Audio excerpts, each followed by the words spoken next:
ஆண்கள் செய்கின்றார்கள் அல்லவா எல்லா வகையான நன்மைகளையும் பெண்கள் செய்யாமலே பெண்களுக்கு கிடைப்பதாக மார்க்கம் கூறுகிறது. எப்படி என்று எல்லா பெண்களுக்கு தோன்றும். நபி ஸல்லல்லாஹு அலைஹி வஸல்லம் அவர்கள் அழகாக சொல்கின்றார்கள்.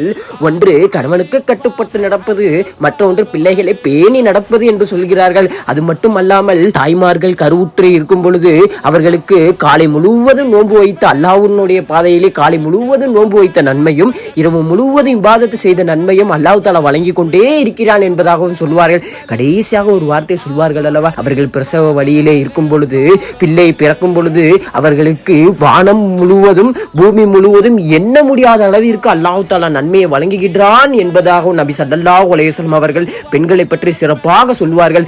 நபி ஸல்லல்லாஹு அலைஹி வஸல்லம் அவர்கள் சொன்ன வழியிலே இப்போ காலத்தில் இருக்கும் பெண்களும் நடப்பதற்கு வல்ல ரஹ்மான் தௌஃபீக் செய்வானாக. மென்மேலும் மென்மேலும் அவர்களை ஹிதாயத்தை கொடுத்து பெண்களுக்கு ஒரு நல்ல வழியை செய்வானாக.